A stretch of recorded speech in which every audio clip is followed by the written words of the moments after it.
So I've had this Cordey RoboVac for a little over a year and typically only gets used once a week. But for a while now, it's been having an error where it keeps on going backwards. And very shortly after, it will error like that.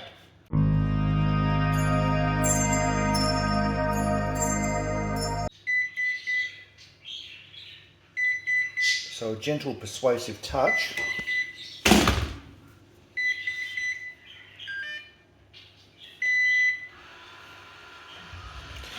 normally fixes it. This time it hasn't. It's still going backwards.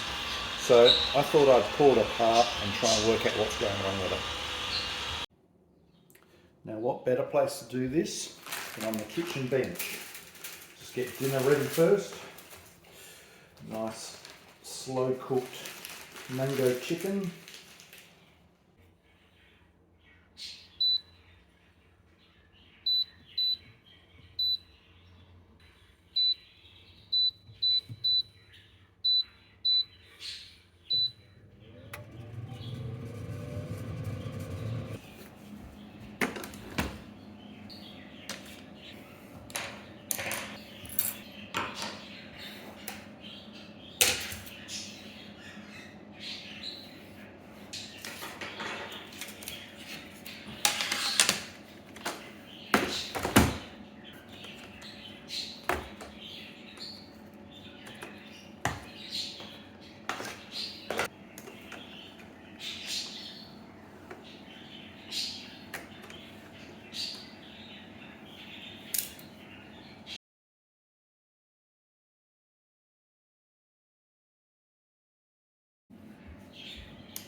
So this part here has all of my sensors in it, so I'm taking a stab in the dark, but it's just got dust on there, so we'll pull that off and give it a clean up, and then we'll put it back together, and hopefully that was all that we needed to do.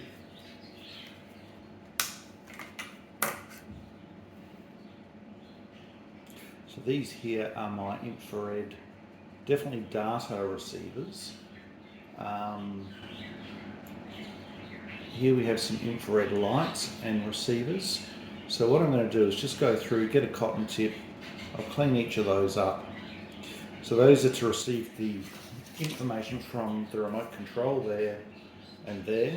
The rest of them are our sensing for where we're at.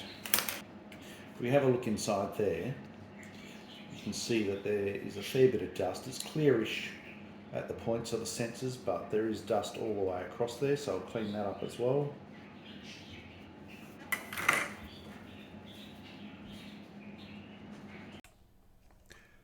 So I'm going through and just using a little bit of window cleaner, which is an isopropyl alcohol in a diluted form, and with a cotton tip cleaning up each of these infrared transmitters and LEDs. And you can see how filthy that it's coming off of them, so there is a lot of grime has built up on them. There's a little bit of a design problem here in that we have this foam rubber which is basically stopping light bleed between the two sensors, the LED and the infrared receiver. But because it doesn't seal on the top and bottom, the dust can get straight in there. So I don't know, I'll have a look and see if there's any way I can add to that, but that's basically why all that dust is building up. It's getting in through those gaps.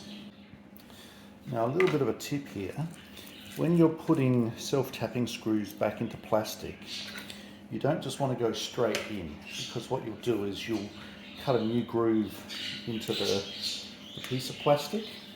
So what you want to do is put it into the hole and actually twist it backwards to start with, and you'll feel a little drop. It just dropped there, and then you start to screw in, and you're basically then back in the original thread rather than cutting a new one. So I'll do that with all of the screws around it, just so that if I do need to rework it, I won't have destroyed the threads. Now to stop the dust from getting in through these grooves, I'm just going to go in with some caulking cement and just put a very thin seal around those edges so I can easily break it off being caulking. It's not like silicone that's a little bit harder to get off, and that will hopefully stop the dust getting back in there. Alright, she's reassembled. Let's give her a try on the floor. plate, and it looks like it's fixed. So there's a couple of other little maintenance issues I'll just do while it's open. So the other things I want to do is, first of all, just get this fluff out of the joints where I can. Lovely cat fur and budgie feathers and all those good things. So I think this one might pop right out and make it easier. It does pop out. There we go. That makes it easier. Get all of that fur out of there. It wouldn't pop out to start with because there was so much fur jammed in it, I think. Look at that side, haven't touched that yet. It's just a big fur ball.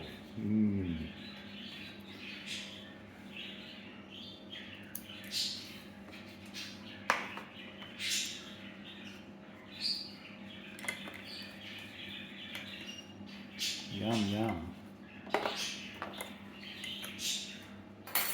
Not? Okay, so I'm going to lift up these two parts and try and get to the wheel assembly.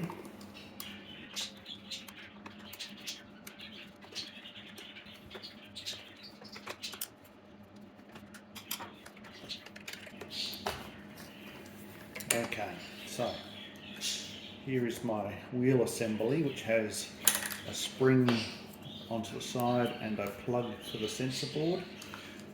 If it doesn't detect forward movement on other sensors and the wheels are still spinning, that's when it errors because it's stuck on top of an edge, which is where I'm having problems.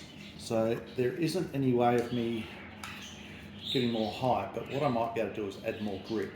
So I'm just going to go and find a couple of rubber bands, stick them in that groove and see if that helps it.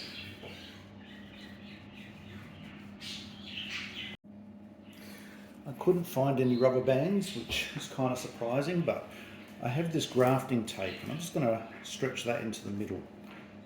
Don't know if it'll do anything, but we'll give it a go. And incidentally, my dinner's just finished cooking, so that's been 40 minutes that I've been working on this.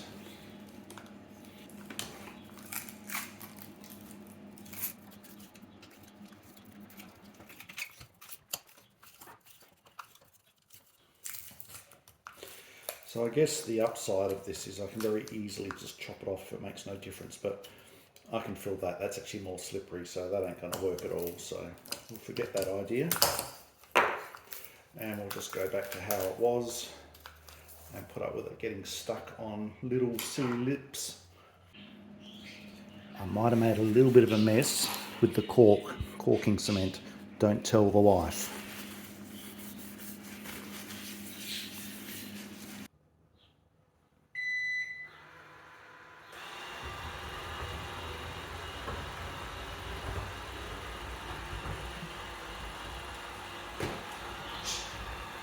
Looking good.